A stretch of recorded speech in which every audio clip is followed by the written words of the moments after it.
नमस्कार, बहुत स्वागत है आप सभी का। मैं हूं आपके साथ चेतन पाठक। रुक करेंगे उत्तराखंड की खबरों का।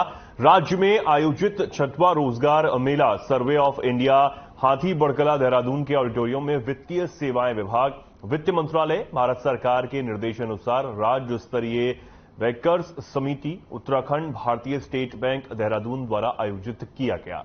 रोजगार मेले में 148 युवाओं को विभिन्न सरकारी संस्थाओं में नियुक्ति हेतु नियुक्ति पत्र प्रदान किए गए हैं। रोजगार मेले के मुख्य अतिथि जनरल वीके सिंह और नागरिक उड्डयन मंत्री द्वारा मेले में 25 युवाओं को, शेष युवाओं को संबंधित विभागों के नोडल अधिकारी द्वारा रोजगार प्रमाण पत्र प्रदान किए गए। रोजगार मेले में प्रधानमंत्री नरेंद्र मोदी द्वारा ऑनलाइन माध्यम से युवाओं को नियुक्ति पत्र प्रदान किए गए तथा युवाओं को संबोधित भी किया गया।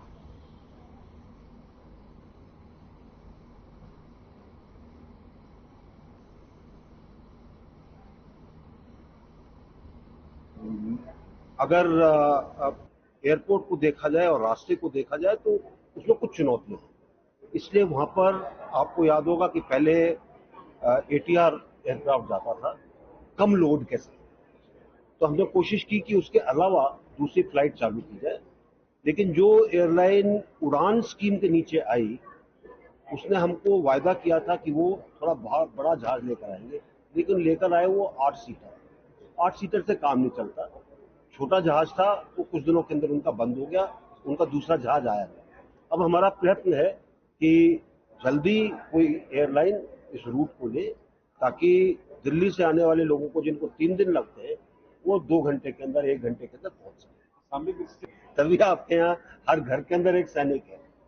लेकिन पिथौरागढ़ एक बिल्कुल अलग हिस्सा पड़ जाता है, और उसके बाद हम इसको एक दूसरे तरीके से भी देखते हैं कि कैलाश मानसरोवर के लिए जो हम रोड बना रहे हैं, जो कि काफी बन चुकी है, ये उस तरफ से जो यात्री जाना चाहते हैं उनके लिए बढ़िया।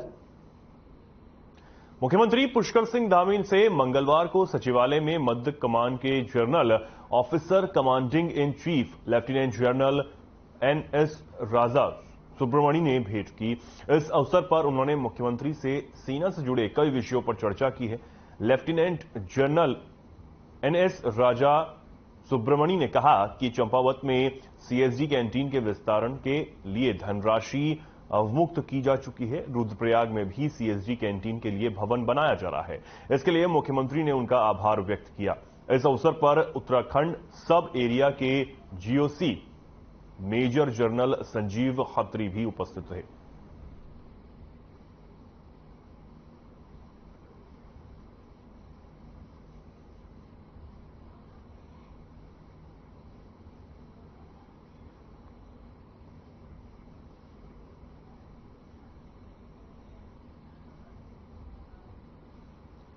पुराना में लव जिहाद को लेकर इस समय लोगों में काफी नाराजगी देखने को मिल रही है। मामला सामने आने के बाद लोगों की नाराजगी के चलते 14 मुस्लिम व्यापारियों ने दुकानें खाली कर दी हैं, जबकि 12 व्यापारियों ने पुरौला पूरी तरह से छोड़ दिया है। वहीं अब पुरौला समेत जिले के छोटे बड़े कस्बों में विरोध प्रदर्शन भी जमकर हो रहा है। ऐसे में यह मामला समूचे उत्तराखंड में तूल पकड़ता हुआ नजर आ रहा है। ऐसी भी जानकारी में सामने आ रही है कि मामले को लेकर आगामी 15 जून को हिंदू पक्ष और 18 जून को मुस्लिम पक्ष की तरफ से महापंचायत होने जा रही है। हालांकि इसकी अभी आधिकारिक पुष्टि नहीं हुई है। प्रदेश के मुख्यमंत्री पुष्कर सिंह धामी ने मुस्लिम महापंचायत के सिलसिले में मीडिया से बातचीत में कहा कि सभी से कानून व्यवस्था बनाए रखने के लिए कहा गया है। अगर कोई भी कानून व्यवस्था बिगाड़ने का काम करेगा तो उसके खिलाफ सख्त एक्शन लिया जाएगा। देखिए, हमने सभी से कहा है कि कानून व्यवस्था तो कोई भी अपने हाथ में न ले, और अलबत्ता ये जरूर है कि उत्तराखंड के अंदर जो जनसंख्या का परिवर्तन हो रहा है, डेमोग्राफिक चेंज हो रहा है, या जिनके कारण से यहाँ पर कानून व्यवस्था की स्थिति खराब हो रही है, उस पर हमने पुलिस को भी और प्रशासन को भी, सभी को कहा है सख्ती से काम लें। लेकिन मैं सभी से अपील भी करना चाहता हूँ कि सभी लोग उत्तराखंड के अंदर, हम लोग सब लोग एक दूसरे के साथ भाईचारे के साथ रहते हैं, मिलजुल कर रहते हैं। कोई भी जो है कानून व्यवस्था की स्थिति को खराब न करे।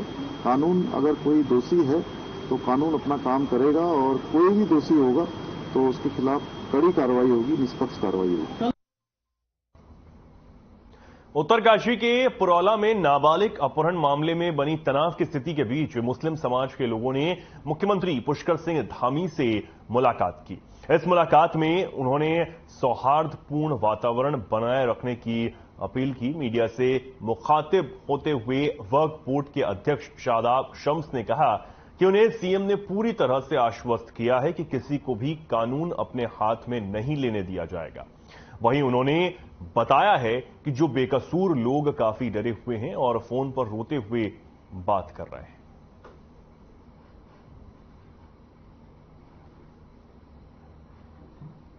कल एक डेलीगेशन माननीय मुख्यमंत्री पुष्कर सिंह धामी जी से मिला था और हम सब जानते हैं कि पुरौला की घटना के बाद पहाड़ धधक रहे।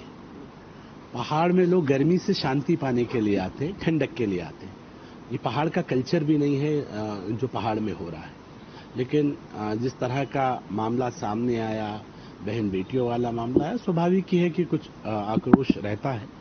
तो हमने माननीय मुख्यमंत्री जी से अनुरोध किया कि अगर कोई न्यूसेंस जानबूझ के क्रिएट करने की कोशिश कर रहा है, ऐसे लोगों के खिलाफ सख्त कार्रवाई होनी चाहिए।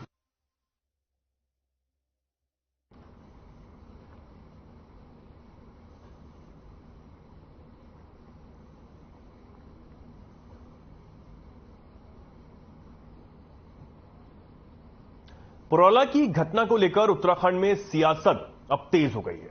वहीं इस मामले पर क्षेत्रीय विधायक दुर्गेश लाल ने कहा कि ऐसी आपराधिक गतिविधियों पर रोक लगाना बेहद जरूरी है। उन्होंने कहा कि कुछ लोग ऐसी घटनाओं पर राजनीतिक रोटियां सेकना चाहते हैं। कोई ट्वीट कर रहा है तो कोई लोगों को भड़काना चाहता है। वहीं इस मामले पर कांग्रेस के पूर्व प्रदेश अध्यक्ष प्रीतम सिंह ने कहा कि मैं नहीं जानता कि किसने क्या ट्वीट किया है, लेकिन देवभूमि उत्तराखंड की जो स्थिति है उससे बद से बदतर बनाने की कोशिश की जा रही है।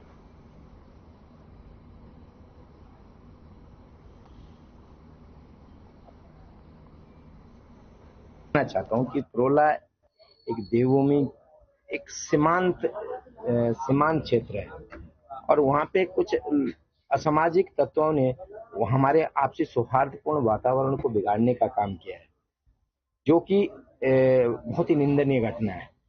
मैं कहना चाहता हूं पुरौला अभी भी शांतपूर्ण, शांतप्रिय है। आपके चाहे उत्तरकाशी हो, बड़कोट हो, नौगांव हो, मोरी है, उस पूरा क्षेत्र जो है बिल्कुल जो है सौहार्दपूर्ण से रहना चाहता है। लेकिन कुछ असामाजिक तत्व बाहर के लोग भी वहां ट्वीट कर रहे हैं और कुछ लोग वहां पे अपनी राजनीतिक रोटी सेकने के लिए जो है अननेसेसरी वहां के चीजों को भड़काना चाह रहे हैं। तो अभी सब चीजें ठीक है। मेरी माननीय मुख्यमंत्री जी से भी बात हुई थी कि वहां किस तरीके से चीजों को संभाला जाएगा, लेकिन किसने क्या ट्वीट किया, क्या कहा, मैं इस पर नहीं जाना चाहता हूं। लेकिन उत्तराखंड राज्य जिसको हम देवभूमि कहते हैं, इस देवभूमि में किसी भी अनाचार के लिए कोई जगह नहीं। और मैं तो सबसे अपील करूंगा, सरकार से भी कहना चाहता हूं कि इस प्रदेश की जो स्थिति है उसको बद से बदतर जो बनाने की कोशिश हो रही है, उसको बचाने का काम सरकार का और प्रशासन का है। इस दिशा में कदम उठाए और ऐसा कोई कृत्य न हो जिसके आधार पर इस देवभूमि की जो है परंपराओं पर जो है कलंक लगने का काम।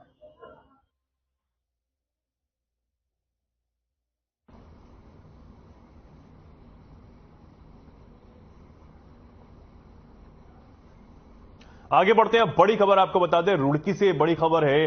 बेलजा गांव में हुए बवाल से जुड़ी ये बड़ी खबर आपको बता रहे हैं। पुलिस की मौजूदगी में युवक का अंतिम संस्कार यहां पर हुआ है। पिता की मौजूदगी में अंतिम संस्कार किया गया।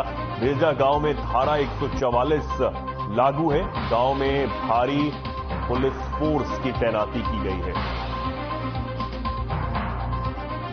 ये बड़ी खबर आपको बता रहे हैं रुड़की से। बेलजा गांव में बवाल से जुड़ी बड़ी खबर है और युवक का अंतिम संस्कार पुलिस और उसके पिता की मौजूदगी में किया गया है और साथ ही गांव में 144 धारा लागू की गई है।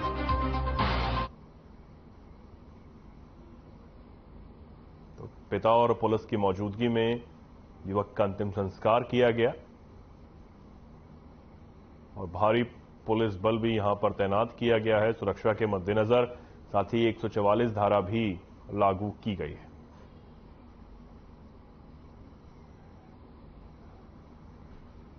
मोदी सरकार के 9 साल पूरे होने पर भारतीय जनता पार्टी पूरे देश में महाजनसंपर्क अभियान चला रही है।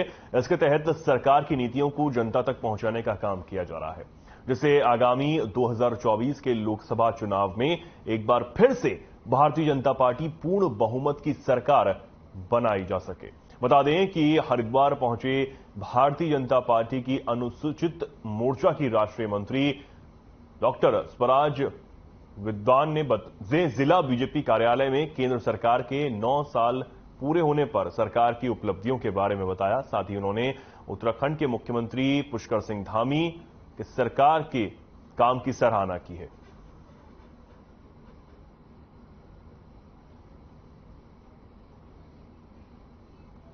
महाजनसंपर्क अभियान के तहत ये प्रेस वार्ता पूरे देश में हो रही है और आज हरिद्वार में जो प्रेस वार्ता है उसके मुख्य विषय तो ये है कि जो भारतीय जनता पार्टी की केंद्र में सरकार है और जो भारतीय जनता पार्टी की प्रदेश में सरकार है, डबल इंजन की सरकार है, दोनों मिलकर के बहुत अच्छा कार्य कर रही है।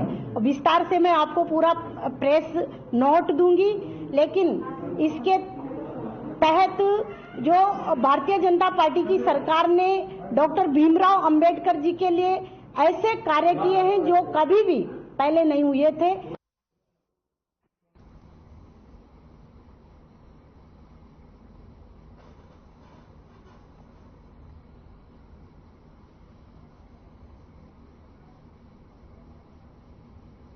बीजेपी सरकार को अपने सवालों से घेरते हुए हल्द्वानी विधायक सुमित हद्वेश ने कहा कि द्वेष की भावना से हल्द्वानी शहर की दशा और दिशा खराब करने का काम बीजेपी सरकार के द्वारा किया जा रहा है।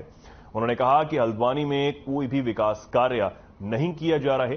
साथ ही ये भी कहा कि 2024 में होने जा रहे लोकसभा चुनाव को लेकर कांग्रेस ने अपनी कमर कस ली है और अब कांग्रेस पुरजोर तरीके से उत्तराखंड में बीजेपी शासन के दौरान उठे मुद्दों को लेकर घेरने का काम करेगी और बीजेपी की असफलता को जनता के सामने ले जाने का काम भी किया जाएगा, ताकि जनता के बीच में बीजेपी की लगातार इसका पर्दाफाश हो सके।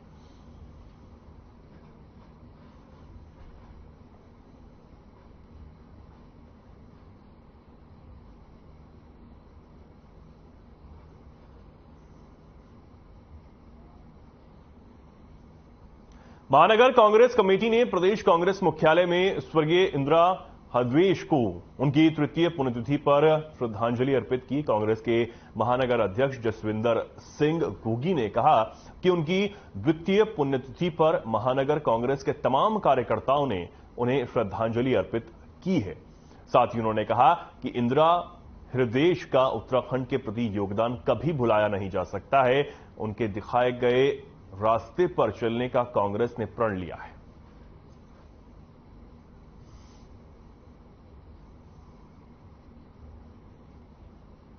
उत्तराखंड के प्रति उनका योगदान और कांग्रेस प्रति कांग्रेस के खिलाफ उनका योगदान है, इन सभी चीज को लेकर आज उनको याद किया गया है और जो उनका योगदान है वो कभी नहीं भुलाया जा सकता।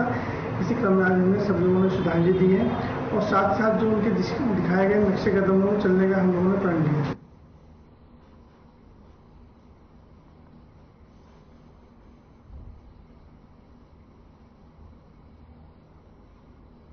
उत्तरकाशी के पुरौला क्षेत्र में हुए नाबालिग अपहरण का मामला तूल पकड़ता जा रहा है। ऐसे में 15 जून को क्षेत्रवासियों ने महापंचायत की घोषणा की है, जिसे लेकर पुलिस प्रशासन भी अलर्ट मोड पर नजर आ रहा है। 15 जून को होने वाली महापंचायत को लेकर आईजी गढ़वाल केएस नगनियाल ने कहा कि इस संबंध में संबंधित जिले के जिलाधिकारी को निर्देशित किया गया है। साथ ही पुलिस को भी अलर्ट रहने का निर्देश दे दिया गया है। वहीं आईजी गढ़वाल ने कहा कि देखा जा रहा है कि सोशल मीडिया पर लगातार भ्रामक खबरें फैलाई जा रही हैं और ऐसा लग रहा है कि सोशल मीडिया पर महापंचायत होने वाली है, जिसे लेकर आईजी गढ़वाल ने कहा कि ग्राउंड जीरो पर माहौल शांत बना हुआ है और आपसी सौहार्द का माहौल नजर आ रहा है।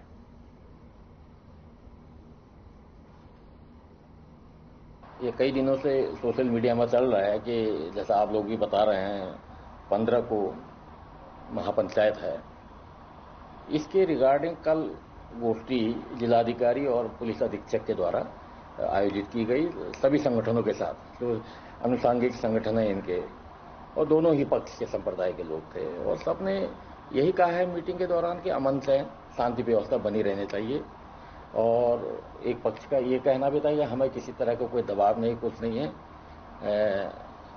हमें यहाँ से किसी ने नहीं भगाया।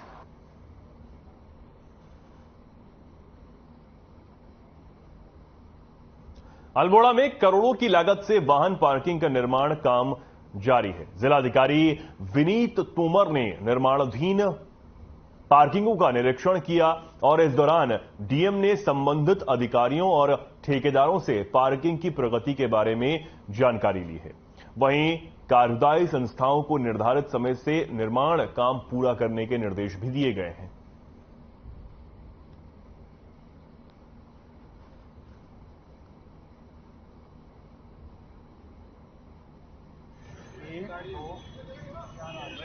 और केएमयू का कुछ इश्यू है, तो इनको जल्दी निस्तारित करने के निर्देश दिए गए हैं। जीजीआईसी की हमारी पार्किंग जल्दी स्टार्ट हो जाए, इसमें ध्यान रखा जाएगा, इसमें कार्रवाई की जाएगी।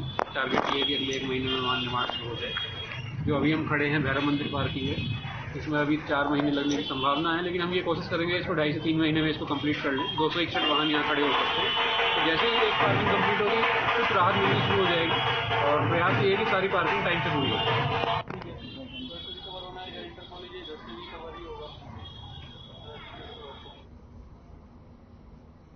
शहर के बीचों बीच सिटी सेंटर की बिल्डिंग में सिटी ऑप्टिकल्स की दुकान में अचानक से आग लग गई। धुआं उठता देख पूरे परिसर के दुकानदारों में हड़कंप मच गया। सिटी सेंटर ने अपने पर्याप्त संसाधनों से आग पर काबू पाने की कोशिश की, लेकिन तब तक फायर ब्रिगेड की गाड़ी भी मौके पर पहुंच गई थी। कड़ी मशक्कत के बाद आग पर किसी तरह काबू पा लिया गया। किसी भी प्रकार की इस दौरान कोई जनहानि की खबर नहीं है। लाखों रुपए का सामान जरूर जलकर खाक हो गया है। सेठी ऑप्टिकल के मालिक सागर सेठी ने कहा कि प्रथम दृष्टया जनरेटर की लाइन में शॉर्ट सर्किट होने की वजह से आग लगने की बात सामने आ रही है। फायर अफसर बीरबल सिंह ने बताया कि जांच के बाद ही आग लगने के स्पष्ट कारण पता चल पाएंगे। आपको बता दें कि 2 दिन में आग लगने की यह दूसरी बड़ी घटना सामने आई है। एक दिन पहले बीटीसी परिसर के पास 2 बसों की बॉडी में अचानक आग लगने का मामला निकलकर सामने आया था।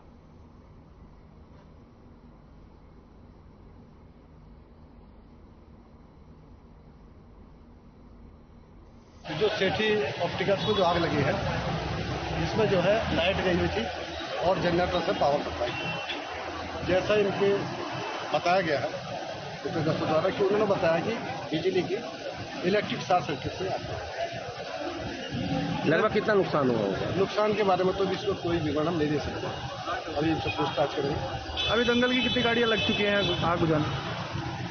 2 गाड़ियां हैं, इनका अपना फायर हाइडेंट है, उससे हमने पानी प्राप्त किया है। और जो है इसकी सेठ की जो ऑप्टिकल्स की आग जो है पूर्णतः पूर्ण रूप से हो चुकी है। अब नुकसान के बारे में आपको बाद में। बागेश्वर गिरिजवीना सोमेश्वर मोटर मार्ग में अमरकोट के पास पिकअप वाहन हादसे का शिकार हो गई। बताया जा रहा है कि वाहन अनियंत्रित होकर गहरी खाई में जा गिरा। इस हादसे में 3 यात्रियों की मौके पर ही मौत हो गई है, जबकि 3 यात्री गंभीर रूप से घायल बताए जा रहे हैं। घायलों का इलाज अस्पताल में जारी है। सभी मृतक और घायल रामपुर उत्तर प्रदेश के रहने वाले हैं। ये सभी लोग बेरीनाग में मेले में जा रहे थे।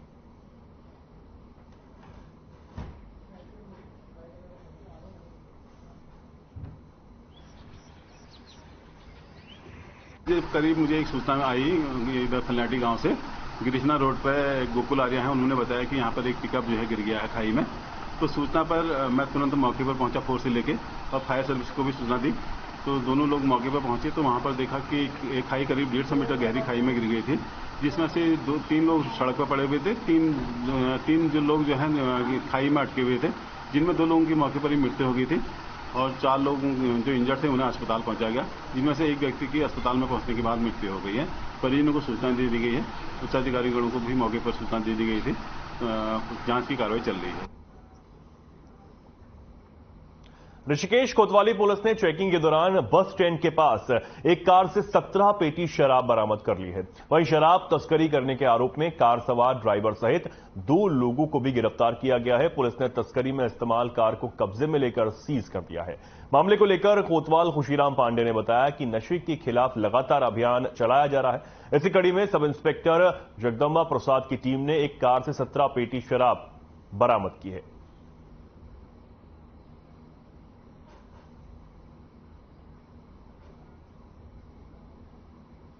मानसून की दस्तक के साथ तहसील प्रशासन ने आपदा की स्थिति में राहत बचाव कार्य सुगमता से करने के लिए चेवड़ों में मॉक ड्रिल की। इससे पूर्व थराली तहसील सभागार में उप जिलाधिकारी ने आपदा प्रबंधन कमेटी की बैठक ली। साथ ही मानसून के आपदा से निपटने की तैयारी का जायजा भी लिया गया और राहत बचाव उपकरणों का ब्यौरा लिया। बैठक में पुलिस विभाग, स्वास्थ्य विभाग, राजस्व विभाग समेत अन्य विभागों के विभागीय अधिकारी, कर्मचारी मौजूद रहे। वहीं बैठक के बाद चेपडो में भूकंप को लेकर मॉक ड्रिल की गई, जिससे राहत बचाव कार्य की तैयारी की गई। अधिकारी महोदय के निर्देशानुसार आज तहसील में मॉक ड्रिल का आयोजन करा गया है और इसका पर्पस यही था कि अभी जैसे कि 15 जून से आपदा सीजन शुरू होने वाला है, तो उससे पहले एक सेंसिटाइजेशन समस्त विभागों का कर लिया जाए। उसी क्रम में आज मॉक ड्रिल कराई गई। सभी विभागों के लोगों को इसमें आमंत्रित किया गया था और सभी को बताया गया कि आपदा के समय पे क्या रोल्स और क्या रिस्पॉन्सिबिलिटी उनकी रहती है और हमारी कोशिश ये रहेगी कि आगामी जो भी हमारी ऐसे कोई आपदा घटित होती है तो उसमें जो है रिस्पॉन्स टाइम मिनिमम से मिनिमम रहे। इसी के चलते हुए आज मॉक ड्रिल कराई। बिल्कुल ये आज का जो मेन फोकस ये था कि हमें रिस्पांस टाइम जो है अपना बिल्कुल मिनिमम रखना है। आईआरएस सिस्टम प्रणाली के तहत यही रहता है कि आईआरएस सिस्टम जब एक्टिवेट हो जाता है तो जो भी उससे जुड़ा हुआ अधिकारी है स्वयं अपनी जो भी उसको रोल्स दिया गया उसको वो तुरंत वो करे। जनपद चमोली के ग्राम सभा सूडा मंगरा में इन दिनों रामलीला का आयोजन 8 साल के बाद हो रहा है, जिसमें ग्रामीण काफी उत्साहित नजर आ रहे हैं। वहीं रामलीला के चौथे दिन राम वनवास का भव्य मंचन किया गया, जिसमें दर्शकों ने राम, सीता, लक्ष्मण, दशरथ के पास की खूब सराहना की। दूसरी ओर बालिकाओं ने भी गढ़वाली गीतों पर जमकर डांस किया। वहीं रामलीला मंडली अध्यक्ष रमेश नेगी, उपाध्यक्ष प्रदीप नेगी, कोषाध्यक्ष ईश्वर नेगी ने बताया कि विगत कई सालों बाद इस रामलीला का मंचन हमारे गांव में किया जा रहा है, जिसमें बड़ी संख्या में ग्रामीण इसका आनंद ले रहे हैं। ये रामलीला हमें अपनी पुरानी सभ्यता व भगवान श्री राम के आदर्शों से जुड़ने का मौका दे रही है। वहीं रामलीला के पात्र सौरभ नेगी, सचिन नेगी, विपिन नेगी ने जबरदस्त अभिनय से सबका मन मोह लिया। मेरा नाम विकेंद्र नेगी है। सर्वप्रथम मैं आपका हार्दिक स्वागत और अभिनंदन करता हूं व्रतवाल जी। और रामलीला का आयोजन 8 साल बाद हो रहा है। पूरी ग्राम पंचायत अपने जोर शोर से लगी हुई है। सभी लोगों का भरपूर सहयोग मिल रहा है और मैं क्षेत्रवासियों को भी कहना चाहता हूं काफी भरपूर आनंद लें, रामलीला में आए और सभी का हार्दिक धन्यवाद और स्वागत करना चाहता हूं। और सबसे बड़ी बात यह है कल राम का वनवास हुआ है और सभी पात्र हमारे बढ़िया कर रहे हैं यहाँ पे और सभी लोगों को मैं ये कहना चाहता हूँ कि आप भी पहुँचें और रामलीला का। सर मेरा नाम रमेश नेगी है। सबसे पहले तो मैं आपका स्वागत करना चाहता हूँ जो आप हमारे क्षेत्र में पधारे, हमारे गांव में पधारे। 8 साल के बाद 2015 के बाद आज 2023 में इस साल हमारे यहाँ रामलीला का आयोजन किया जा रहा है और हमने जो है इस साल शून्य से शुरुआत की थी। हमारे पास एक भी पैसा नहीं था, लेकिन सभी गांव वालों ने हमारी बहुत सारी मदद की धन के मामले में और जिस प्रकार से हमने रामलीला का आयोजन किया। और मैं सभी क्षेत्रवासियों से अपील करना चाहता हूं कि कृपया हमारे गांव में पधार कर इस रामलीला का मंचन देखें। तो खबरों में फिलहाल के लिए इतना ही। नमस्कार।